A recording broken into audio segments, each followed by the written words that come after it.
이번에는 여러분이 또 기다리던 우리 최진봉 교수와의 시간이 들어왔습니다. 어서 오십시오. 안녕하십니까. 네, 최진봉 교수님 오늘도 어떤 시원한 말들 해줄지 정말 기대가 됩니다. 뭐 해주실 말 있어요? 준비하는 거 있어요? 준비를 많이 했는데. 아 그래요? 준비 많이 했어요? 네. 알았어요. 오늘 한번 들어보죠. 이종섭 전 국방부 장관의 주 호주 대사 임명, 그리고 이후에 벌어진 출국 날짜를 갑자기 그냥 연기시켜가지고 우리를 안심시키더니 또 갑자기 싹 야반도주하듯이 가버리고 도망다니고 취재진 피해가지고 출국하고 게다가 그냥 비행기 하나 타고 찌 가면 되는데 굽이굽이 돌아가지고 호주 교민들을 피해서 그냥 이게 도대체 뭡니까? 그러니까 저희가 생각할 때도 잘못된 걸 아는 거 아니에요? 아니 그러니까 당당하고 떳떳하면 그날 사실 그 2시간 전부터인가 아마 민주당에서 가서 기다리고 있었는데 그 전에 들어갔잖아요. 그 전에 미리 참 진짜 준비성이 뛰어나서 그럴 수도 있죠. 창피해서 그런 거예요. 뭘 준비성이 뛰어나요. 자기도 아는 거야. 부지런해서 그럴 수 있죠. 뭘 부지런해요? 부지런하다고 비행기 타러 4시간 5시간 전에 가? 아 그럼요. 무슨 쓸데없는 짓을 해? 짐도 싸야 되고 짐을 그 전에 싸놔야지. 로비에도 있어야 되고. 로비를 왜 있어요? 로비가 아니라 그거 아니야. 라운지 얘기하는 거죠 지금? 라운지를 로비라고. 내가 안 가본 지 오래돼가지고 좀 까먹었어요. 야 진짜. 네 라운지에도 있어야 되고 거기서 빵도 먹어야 되고 뭘 할 게 빵을 많습니다. 먹어? 거기 라면이 맛있어요. 컵라면이. 국민들 마음에 불 질러놓고 한다는 소리가 라면 먹겠다고 이제 아유 모르겠어. 라면 뭐가는지 아무지 모르겠는데 저는요 공수처에 입건돼서 피의자로 있었던 사람이에요. 이 문제가 해결도 안 됐고 그렇죠. 수사가 다 끝나지도 않았고 한 번 4시간 그것도 본인이 직접 나가 자진 출석했어요. 그 전에 자진 출석하지도 않더니 갑자기 나가가지고 그래가지고 그 내놓은 휴대전화가 깡통이야. 제가 말하는 깡통이라는 이유는 뭐예요? 최상병 순직 관련한 내용 다 끝난 뒤에 그 이후에 새로 만든 휴대전화를 제출했어. 그게 뭔 의미가 있어요? 휴대전화 제출한 게. 얼마나 똑똑해요. 업무 수첩은 폐기했대요. 얼마나 똑똑하냐고요. 뭐가 똑똑해? 이게 범죄 은닉, 얼마나 머리가 좋아요. 증거 인멸이지. 네. 이런 사람이 호주 대사가 돼요? 이게 말이 되느냐? 대한민국 창피해 죽겠어요. 우리나라를 대표해서 외국에 나간 대사가 피의자 신분이고요. 출국 금지돼 있는 사람이었어요. 이 사람은 하루 만에 풀어줘 또 이의 신청했더니 그 이유가 뭐야? 수사 한번 받았다고 가서 조사 한번 받았다고 4시간 가서 조사 받으면 처음에 가면 뭐예요? 인적사항 물어보고 집이 어디예요? 뭐 물어보고 1시간 다 가. 뭘 조사했는데 대체? 자기 하고 싶은 얘기만 하고 온 거 아니에요. 그러니까 수사를 앞으로 잘 받고 어떻게 잘 받는데 호주가 있는데. 화내지 마시고요. 화가 나잖아요, 8번 공님께서 나는 부지런하니까 전날 갑니다. 공항에. ST76님 저는 면세품 구입해야 되기 때문에 미리 갑니다. 다들 이렇게 미리 가야 되는 이유를 설명해 주셨습니다. 예? 아이고 그런데 저는 사실 우리가 지금 이렇게 농담 삼아 말했지만 네. 정말 부끄러운 일이고 이 호주 언론도 여기에 대해서 정말 우리를 비꼬면서 얘기를 하고 있고 호주 교민들도 정말 못 살겠다, 창피하다 이런 얘기 지금 다들 하고 있다는 거. 도대체가 뭐가 문제길래, 뭐가 그렇게 밝히면 안 될 게 많길래 한국에 있으면은 오라가라 할 것 같으니까 한국에는 다른 자리를 안 주고 외국으로 보내버리고 그렇지. 장관이었던 사람이 차관 보자리를 찾아서 가고 이게 도대체가 있을 수 있는 일이냐. 그래놓고는 공수처가 나서가지고 앞으로 수사 협조한다 그랬다. 대신에 우리는 출국 금지에는 반대했다. 이런 말 하고 참 이해가 안 됩니다. 자, 그런데 이 문제를 언론이 또 다루는 방식도 문제가 됩니다. KBS는 이거를 딱 단신으로 처리를 했더만요. 어처구니 아니 이렇게 중요한 이슈를 단신으로 하는 MBC는요 직접 따라갔어요. 비행기 타고 따라가가지고 물어도 보고 그랬더니 대답도 제대로 못하고 이거 다 장면들이 나왔거든요. 나왔어요. 그리고 국민들의 관심이 이거 국민뿐만 아니라 호주에서도 엄청나게 관심을 갖고 아까 이진아 기자 설명했잖아요. ABC 방송사에서 열심히 보도했다고. 그만큼 관심 가는 뉴스를 어떻게 단신 처리를 합니까? 직접 가서 취재를 못하더라도 몇 개 꼭지로 나눠서 보도하는 게 일반적이에요. 그렇죠. 실제 다른 언론사들 보니까요. MBC는 아까 말씀드린 것처럼 직접 따라가 취재를 했고요. SBS도 3번째 리포트로 전 장관이 신임장 원본을 받지 못했기에 그 사본을 주제곡에 제출한 뒤 임무를 수행하게 될 것이라는 설명도 하면서 여야 반응까지 다뤘어요. 뿐만 아니라 JTBC는 첫 번째 리포트로 심지어 종편인 채널A, 뉴스A 같은 경우에 6번째로 했어요. 아니 당연히 이건 중요한 이슈예요. 그럼요. 그러니까 언론을 피하고 민주당의 반발을 피하기 위해서 먼저 들어가서 그런 행동을 보인 부분 또 호주에서도 우려와 걱정이 있고 호주 교민들도 집회를 하고 있잖아요. 그러니까요. 이런 뉴스를 어떻게 단신 처리를 합니까? 이정민님께서 제가 호주 시드니에 살아요. 네. 제가 교포인데요. 정말 창피하고 개탄스러워요. 이렇게 말씀을 하셨고요. 꾸방꼼냥님께서 이름 복잡하면 제가 어렵습니다. 박대령 증인신문 첫 번째가 이종섭이었다는 거 아닙니까? 그것 좀 알려주십시오. 재판이 또 미뤄지고 있다는 것도 알아야 됩니다. 이런 얘기 좀 해주셨습니다. 참, 어쨌든 오늘도 MBC는 이렇게 열심히 보도하고 또 탄압받고 있습니다. 호주 공영방송도 이 사안을 톱뉴스로 다루었고요. 여기서는 특히 이런 얘기도 하더만요. 네. 이 사람 이렇게 오면 외교에도 영향을 미칠 수가 그렇죠. 있다. 그렇게 얘기하고 있어요. 근데 현실적으로 그랬잖아요. 이 우리나라 대통령실이나 이 정부 당국에서는 예. 호주와의 관계가 매우 중요하기 때문에 장관급 인사를 보낼 수밖에 없었다. 이렇게 말했잖아요. 네. 근데 정작 호주 쪽에서는 그 사람이 옴으로 인해서 우리하고 외교 관계 문제가 생길 수 있다. 이렇게 말했다는 거죠. 그러니까요. 이거는 뭐예요? 그러니까 자기 편한 대로 생각하는 거예요. 그러니까 이종섭 전 장관을 왜 내보냈겠습니까? 이유는 뻔해요. 이게 만약에 세월호 관련해서 세월호를 잘못 말씀드렸어요. 그 최상병 관련해서 여러 가지 이제 수사도 이루어지고 어쨌든 이제 여러 가지 논란도 있고 의혹도 있다 보니까 이 문제 관련해서 논란이 됐을 경우 이종섭 전 장관이 어떤 태도를 보일지 몰라요. 지금 이종섭 전 장관은요. 그거예요. 민간인이에요, 민간인. 생각해 보세요. 네. 이런 그 관련된 사람들이 신범철 차관은 지금 공천 받아가지고 출마했잖아요. 그다음에 임성근 맞나? 임종득. 두 사람. 임성근은 1사단장이고 이 사람 보호하기 위해서 이렇게 한 거고요. 임종득 2차장도 출마를 했어요. 두 사람은 뭔가 하고 있어. 근데 여론조사에서 그들이 이기는 걸로 나와요. 답답합니다. 네. 뭐 어쩔 수 없죠. 어쨌든 근데 두 사람은 그렇게 하고 있는데 이 사람은 아무것도 안 하고 있어요. 지금 민간인 신분. 그럼 혹시나 폭로하지 않을까? 그래요? 예를 들면 그렇다는 얘기를 하는 거예요. 그러니까 내보낸 거 아니냐는 의혹이 생기는 거 아닙니까 지금. 이분 같은 민간이니까 수사받으러 나오라고 그러면 나와야 돼요. 이 사람 안 간다고 버티면 안 돼요? 체포. 그럼 또 체포합니까? 체포해야지. 강제 소환을 해야지. 물론 그렇죠, 사실은. 지금의 검찰이나 경찰이 제대로 할 수 있을지 의문이긴 합니다만. 이런 상황이 바로 도주의뢰 아닙니까? 그렇죠. 네. 그래서 사실은 그런 이유 때문에 혹시나 자리 주고 나가라고 한 게 아닌가 하는 의심이 드는 거예요. 제 말은. 뭔가 이 사람을 좀 해외 내보내지 않으면 안에서 또 무슨 얘기를 할지 모르잖아요. 그렇죠. 자기도 책임 안 지려면 누군가 지시받았다고 얘기해야 되겠지.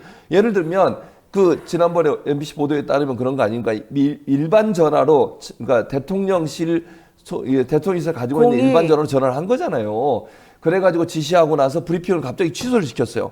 해병대 수사단에서 브리핑을 하려고 했는데 취소시켰어. 그리고 나서 이 사람 카자흐스탄인가요? 어디 출장 갔잖아요. 맞아요. 출장 가서 보좌관이 계속 전화를 해요. 해병대 사령관한테. 네. 이유가 딱 하나. 1사단장 일하고 있냐 지금. 출근했냐. 그러니까 그거 확인하려고. 그것만 확인했어요. 그러면 이 사람은 왜 그랬을까? 이 사람 단독으로 그렇게 했겠어요? 저는 그렇게 보이지 않아요. 박정훈 대령이 뭐라고 증언했습니까? 자기가 해병대 사령관한테 들었는데 대통령이 극노를 했다더라. 대노를 했다더라. 그 얘기잖아요. 그러니까 왜 대통령은 그런 거 가지고 극노하고 대노하죠? 가까운가 보지.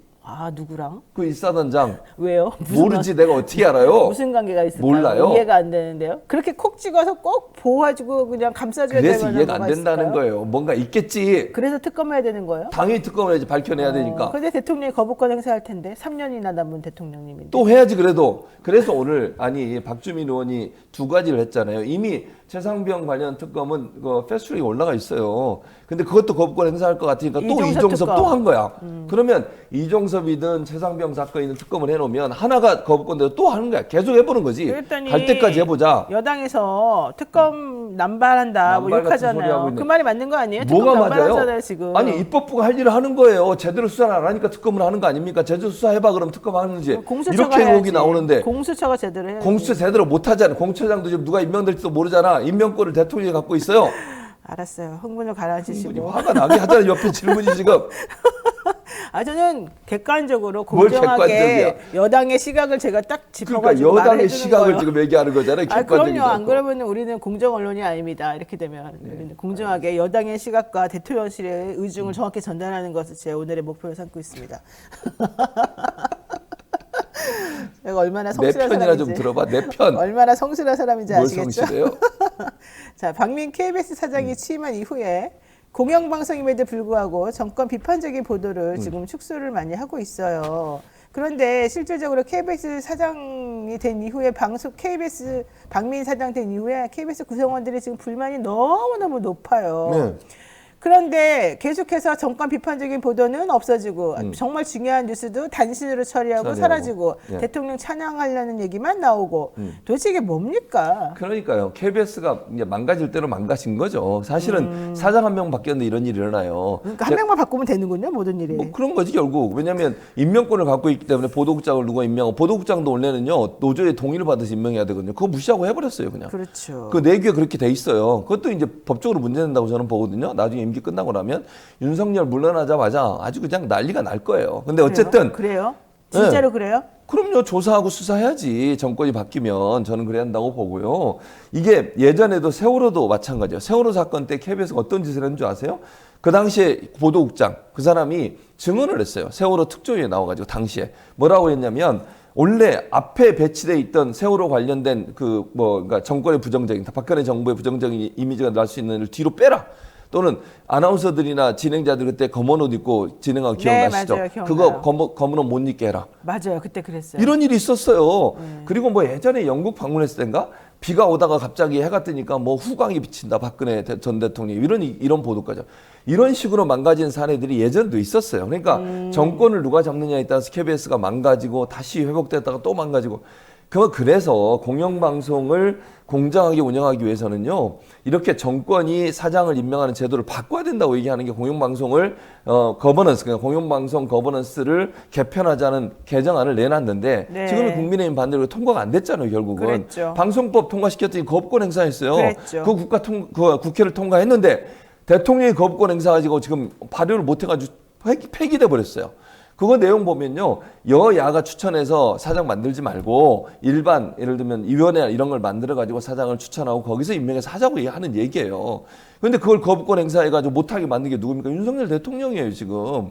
아니, 이렇게 하려고 그런 거 아닙니까 지금? 그러니까요. 이 거부권이 참 재밌는 게 간호사법을 그렇게 해서 대통령이 거부권 행사했잖아요. 그래놓고 지금 민주당이나 간호사들한테 피해 시켜주겠다고 하는 거 아니에요 네, 지금? 그러니까 또 좀 좋아하는 것 같아요 그분들이. 이게 뭐냐고요? 그럼 그때 통과시켰으면 되지 그러면. 그러니까 이게 싹 자기네 이거부터 필요에 따라서 이랬다 저랬다. 이게 그러니까 어떤 법안의 통과 여부에 대해서 어떤 가치관이나 이걸 가지고 하는 게 아니라는 게 이번에 이렇게 딱 드러나는 거죠. 어쨌든 근데- 제가 이 예. 객관적이고 공정한 시각으로 여당의 입장을 충분히 제가 이렇게 잘 어필하고 너무 편파적이네요. 어필하고 진행이 교수님에 편파적이에요. 대해서 좀 잘 이런 지적을 편파 진행이 해주고 어디 있냐고. 잘 발목을 잡아주니까 발목을 왜 잡아 내 발목을? 지리산 불다람쥐님께서 네. 노 변호사님 존경합니다. 뭘 존경해요? 댓글에 이렇게 나오잖아요. 이런 여당 편 같으니라고. 전 여당 편으로 한번. 그러니까 그런 점에서 이제 민주당에서 두 명의 언론 전문가를 영입했잖아요. 그 중에 한 분은 노정면 이분은 이제 전략공천 받았고 한 분이 남동 의뢰 출마하는 이훈기라는 사람. 이훈기. 네. 남동 의뢰 출마하는데 아직 경선이 남아 있습니다. 공영방송 정상으로 늘 뛰는 사람. OBS 노위원장 했고 아세요 혹시? 알아요. 네. 네. 이훈기. 그분은 잘 모르겠지만 저는 압니다. 네, 이훈기입니다. 왜요? 여기 나와서 선거운동을 해주는 거예요? 선거운동이 아니고 이분이 좋은 진짜 분이다. 나는 소개를 하는 거예요. 어이가 없네. 선거운동이 아니라 이훈기가 좋은 분이다. 이렇게 OBS 는. 사심 가득해 이렇게 방송을 합니까? 아니 남의 방송 와가지고. 공영방송 정상화 이게 똑같은 거예요. 중요한 게 뉴스토마토다, 여러분. 알겠습니다. OBS가 아니다. 이거 예. 제가 말씀드리고 싶습니다. 알겠습니다. 지난주에 MBC 일기예보 속 파란색 1, 예. 미세먼지 농도 1 얘기 나눴죠. 아유. 선방 심의 해당 안건은 신속 심의로 상정하면서 이거 문제다 이랬는데 예. 최근 선관위에서 또 이상하게도 선관위는 왔다 갔다 해요. 이상해요. 이거 이거 문제되지 않는다 또 이렇게 얘기했잖아요. 자기들이 생각해도 그걸 문제된다고 얘기하기가 너무 웃기는 거지. 근데 선관위 진짜 웃긴 게 그러면서 또 정권 심판이란 말, 윤석열 정권 심판이란 말 또 쓰면 안 된대. 안 된대. 그것도 예비 후보들은 그러니까. 나중에 봉선 가면 또 된대. 뭐야 웃기잖아요. 선거법 고무줄이야. 위반이라는 게. 늘렸다, 줄였다. 그러니까. 자기들 마음이에요. 그러니까 아니 정권 심판 원래 모든 총선에 정권 심판 얘기했어요. 야당은 지금까지 안 한 아니, 사람이 어떻게 누가 있어요? 그게 선거법 위반입니까? 솔직히. 말도 안 되는 얘기죠. 내가 아무리 여당 편을 들고 싶어도 그건 진짜 못 들겠다, 솔직히. 그러니까 봐. 한계가 오잖아. 내가 이럴 줄 알았어. 여당 편 들다가 언젠가 한계가 올 거다. 지금 벌써 왔네. 네. 그 1번 이것도 말이 된다고 생각하세요? 아니 이분들이 무슨 의도를 갖고 아니 생각을 해봐.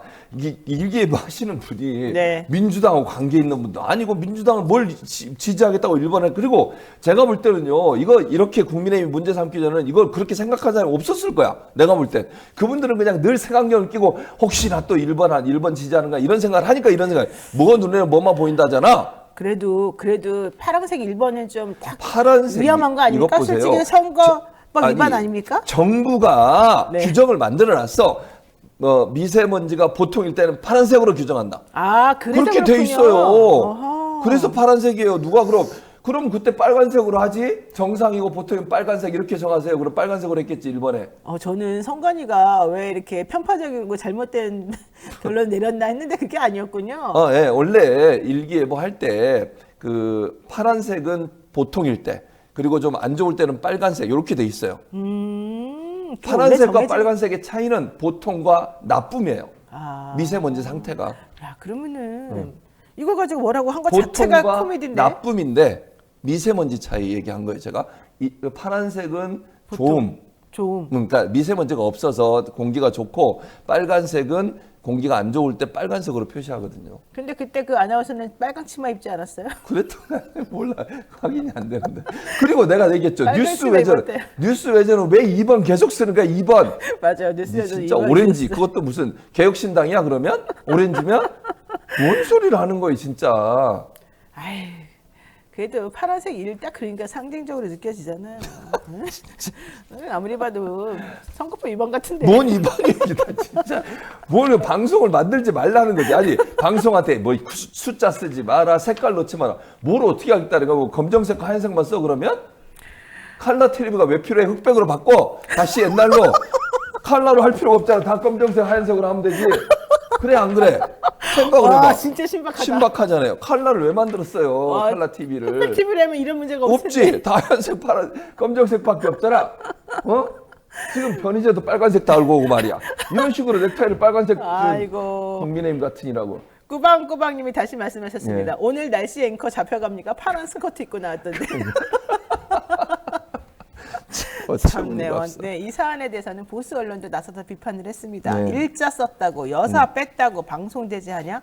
여기까지 좋았는데 또 문정권처럼 할 거냐?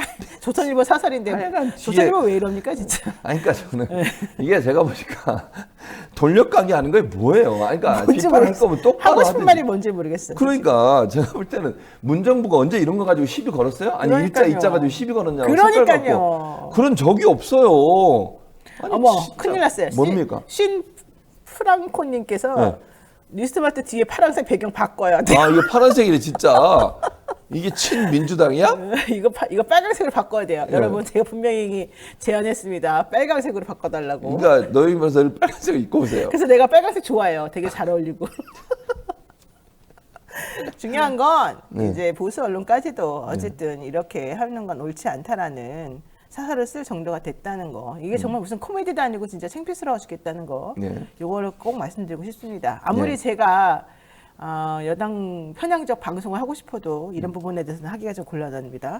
자, 게다가 쿠팡 플레이 예능 프로그램 SNL 코리아 시즌 5 네. 여기서는 좀 용감해졌어요. 윤석열 대통령을 대놓고 풍자하더라고요. 예 맞아요. 이거 입틀만. 웬일이에요, 갑자기 아니, 이분들. 그러니까 뭐, 그러니까 예전에도 사실은 SNL 코리아, 물론 그 당시엔 SNL 코리아를 여기서 만든 건 아니지만요. SNL에서 그 텔레토비, 여의도 텔레토비 기억나시죠? 맞아요. 그거 이제 풍자하고, 원래는 정치 풍자가 다 열려 있어야 돼요. 외국도 정치 풍자 엄청나게 많이 하거든요. 그러니까 우리 대통령한테 그때 그랬잖아요. 대통령 하라고. 당선되면 네. 우리 탄압할 거냐? 그랬더니 네. 아유 아니, 아니라고 괜찮다. 되게 대범하게 말씀해놓고 지금은 다들 불안에 떨고 있대요. 그러니까 못하는 것 같아. 그렇게 얘기해가지고. 아. 자기 말을 뱉어놨잖아. 그렇군요. 근데 이게 심해지면 하지 않을까요? 약간 걱정되긴 합니다, 이분들이. 좀 덜 심해도 할 것 같아요. 근데 어쨌든 중요한 거 친여에서 바뀌었네? 금방? 아니라니까요. 나는 계속 알겠습니다. 친여라니까요. 알겠습니다. 자, 11일에 김유진 방심위원이 복귀를 네, 했습니다. 그렇습니다. 그래서 방심위 전체 회의가 열렸는데요. 여기에서 뭐 그래도 6대2의 구조니까 네. 어쩔 수가 없는 것 같습니다. 윤 대통령이 2022년도에 뉴욕 방문할 때 있었던 바이든 날리면 자막 여기에 대해서 결국 과징금 부과를 결정했어요. 그렇습니다. MBC. 6대 2니까 말씀하신 건 두 분은 아까 이제 야당이 추천한 두 분 같은 경우에는 반대 의견, 문제 없음을 결정을 내렸어요. 근데 그렇죠. 4명이서 6명이서 6대 2니까 6명이서 이거 문제 있다고 해서 과징금 처분을 내렸는데 이게 왜 과징금 처분이 되는지 제가 도저히 이해를 못 하겠습니다. 저도 이해가 안 가요, 솔직히. 아까 우리가 여러 번 이건 다뤘으니까 실제 윤석열 대통령이 본인 입으로 뭐라고 얘기했다고 얘기한 적이 한 번도 없어요. 본인 입으로. 거기에다가 전문가들이 분석을 여러 번 했지만 어느 누구도 뭐가 바이든이 날리면지 명확하게 알 수 없다고 얘기하고 있어요. 그러면 무슨 말을 했는지도 증명도 안 되고 본인도 얘기하지 않는 상태에서 들린 대로 얘기하고 보도한 내용을 문제를 삼는다? 그거는 있을 수 없는 얘기입니다. 사실관계가 있어야 잘못된 보도라고 얘기할 수 있죠. 사실이 뭔데요? 그러면? 그렇지만 여당에서 주장하는 건 이거잖아요. 뭐예요? 자막을 니네가 왜 굳이 그렇게 써줬냐. 사람들이 그러니까 애매하게 들릴 수 있는 거를 이렇게 자막대로 듣게 만드는 거 아니겠느냐. 자, 자막을 쓰는 이유가 애매할 때 쓰는 거예요. 이것 보세요. 자막을 그러니까 왜 쓰는데? 두 개를 써주라고. 뭐라고? 나중에 두 개 바이든과 썼어 그래서. 날리면으로 두 아니 개를 그러니까 써주라고. 처음에는 아무 얘기를 안 하고 있으니까 들리는 대로 한 거예요. 자, 기자들이 그러면 모든 사람한테 자막 쓰기 전에 말을 하는 사람은 찾아가서 한동훈 비대위원장 이거 이렇게 얘기했어요? 자, 누구야? 또 누구한테 가서 이렇게 얘기해서 확인하고 써요? 확인하고 왜 나한테 쓰냐고. 화를 내요 아침부터. 아니 뭐 여당이니까. 여당이니까. 우리는 여당과 야당이에요 지금. 알았어요. 그건 제가 참을게요. 마음이 네, 넓으니까. 알겠습니다. 마음 넓은 여당 입장에서 보자면 네. 어쨌든 중요한 건 네. 방심위 구성이 현재 지금 일단 여당이 유리한 구조이잖아요. 그렇죠. 그러다 보니까 모든 결정이 지금 이해 안 되는 내지는 야당에서 아무리 주장해도 먹혀 들어가지 않는 구조로 지금 된다는 거거든요. 네. 야당 추천 몫의 의원들이 아무리 주장을 해도. 네. 근데 어쨌든 이 바이든 날리면 과징금은 똑같이 방송한 다른 방송국에 대해서는 안 해요. 아무런 과징금을 주지 않았다는 게 또 문제가 되는 거예요. 예. 아무런이란 말은 빼고 예. 어쨌든 문제 없음 뭐 처분 내리기도 하고 주의를 주기도 했지만 이렇게 MBC처럼 심하게 안 했다는 게 가장 문제잖아요. 그렇죠. 그런데다가 방심위에서 또 이번에 틱톡 네. 하고 그 대통령 그 풍자 짜증기 영상에 예. 대해서 접속 차단도 지난번에 한번 했었었고요. 그렇죠. 예. 틱톡하고 메타에 있었던 윤 대통령에 대한 영상도 모두 삭제해버리기도 했고 막 그랬거든요. 그렇죠. 이거 이런 식으로 계속 나가면 결국은 아무 소용이 없다는 거거든요. 그렇죠. 근데 그래서 지금 화면에 나오는 게 뭔지 아세요? 저게 뭐예요? 챌린지 하는 거예요. 입틀막 챌린지죠? 챌린지. 예. 그러니까 일반 국민들이 나서는 거예요. 그건요, 저는요, 전 세계적으로 저는 퍼질 거라고 봅니다. 우리나라뿐만 아니라. 외국에서 우리나라 이 민주주의가 후퇴하고 있는 이 상황을 보면서 언론들이 또는 뭐 정부가, 권력기관이 일반 개인과 언론의 입을 틀어막고 하고 싶은 얘기를 못하게 언론 자유를 침해하는 헌법 침해적 행위를 하고 있잖아요. 네. 이런 행위에 대해서 온 세계가 저는 분노할 거라고 생각해요. 이런다고 막힐 것 같습니까? 절대로 막히지 않습니다. 막아보세요, 한번. 그렇게 되는지.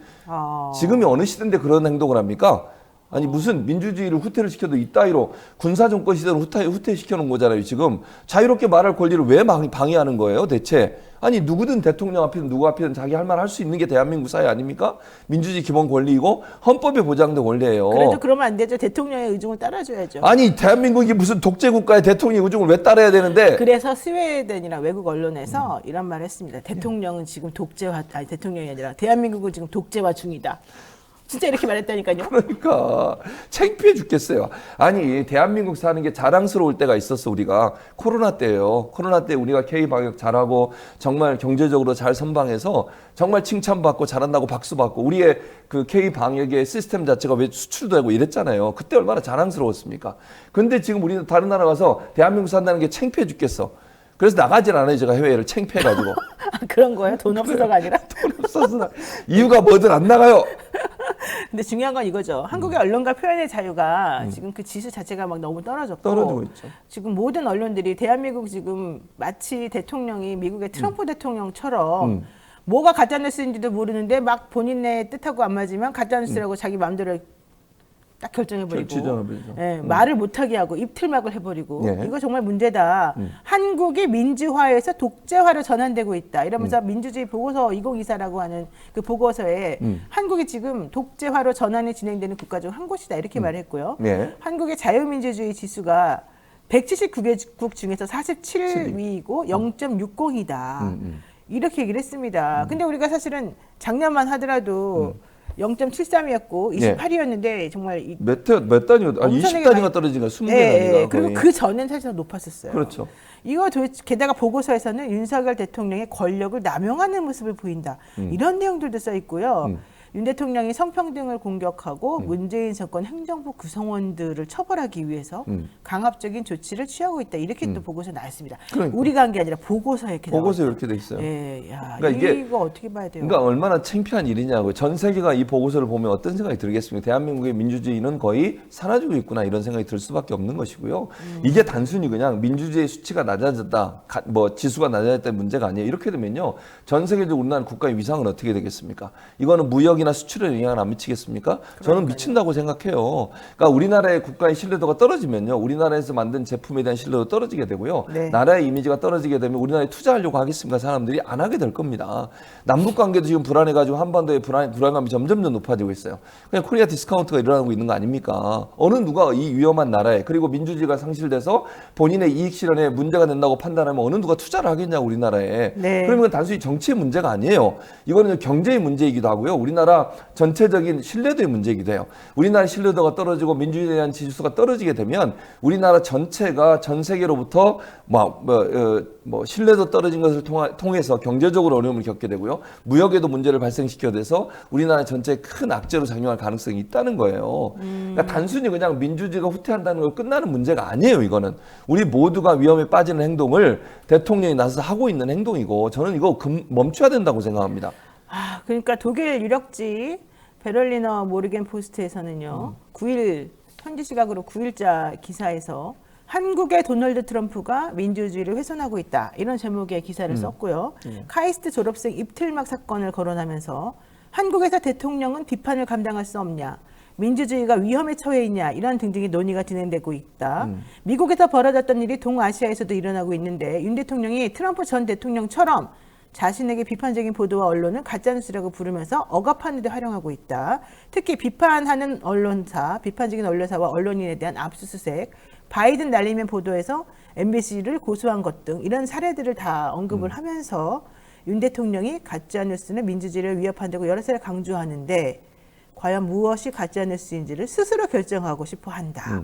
이렇게 말을 했답니다. 네. 아, 정말 정확하고 아주 탁탁 핵심을 정말 그러니까 딱 우리나라 언론보다 찝어내는. 훨씬 낫잖아요. 네, 훨씬 잘하네요. 그러니까 우리나라 언론들은 왜 이렇게 하지 못하는지 모르겠어요. 그리고 가짜뉴스라고 하는 규정도 본인이 만들고 싶다는 말이 저는 이제 가장 중요한 포인트라고 그러니까요. 생각해. 네. 본인에게 비판적이거나 본인이 볼 때 불편한 건 다 가짜뉴스 낙인을 찍어버리는 거예요. 맞아요. 그래가지고 그걸 본인 심의기관이나 이런 기관들을 통해서 그걸 다 없애버리고 네. 차단해버리고 못 보게 만들고, 이게 어떻게 이 대한민국 21세기 대한민국의 민주주의 사실이 있을 수 있는 일입니까? 근데 어떻게 해외 언론이 이렇게 마음대로 이렇게 수위 높은 비판을 막 아무렇게나 하죠? 이 해외 언론 가짜뉴스 하는 거 아닙니까? 뭔 우리 소리예요? 해외 대통령이 언론이 얼마나 기분 나쁘겠습니까? 아니 그 기분 나쁘든 말든 기분 나쁘라고 기분 좋으라고 기사 쓰는 거예요. 원래 기사는 아니, 기분 나쁘라고 쓰는 그래도 거예요. 우리 대통령한테 물어봐야죠. 뭘 물어봐? 당신 독재하고 있습니까? 당신이 하고 있는 것이 맞습니까? 그래서 대통령실에서 아니라고 하면 쓰지 말아야죠. 안 봐도 뻔한 걸 뭘 물어봐요. 물어보면 쓰라고 하겠어요? 눈치를 안 보니까 이렇게 쓰는 거지. 그러면 이렇게 못 쓰는 건 언론이 눈치를 보고 있다는 거예요, 지금. 이런 환경이 제대로 된 보도인데 이런 보도를 하지 못한다는 언론이 지금 정권의 눈치를 보고 있다는 거 아닙니까? 그럼 창피한 줄 알아야지, 언론이. 정권을 비판하고 언론하라고 역할을 하라고 내줬더니 언론이 역할을 못 하고 있잖아요. 백사자머리님께서 독일까지 압수수색을 못하니까 이렇게 하는군요. 이렇게 얘기를 하시고요. 근데 미디어 워치는 왜 압수수색 안 하는 거야? 싱프랑코님께서 노영희 변호사님 빨간당 공천을 노리시나요? 이래서 네, 맞습니다. 제가 빨간당 공천을 노리고 있으나 저에겐 연락이 안 온다는 게 가장 중요한 포인트인 것 같습니다. 여기까지 해야 되겠습니다. 우리 일하다가 진짜 둘 다 어디 가버리겠어요. 갑자기 우리가 사라지는 수가 있어요. 제가 아무리 여당 편을 들어도 저를 미워하는 사람들이 있을 수 있기 때문에 조심해야 됩니다. 최 교수님 앞으로 서고 조심해 주세요. 알겠습니다. 네, 여기까지 하겠습니다. 최준명 성공회대 교수와 함께 얘기 나눴습니다. 고맙습니다. 감사합니다.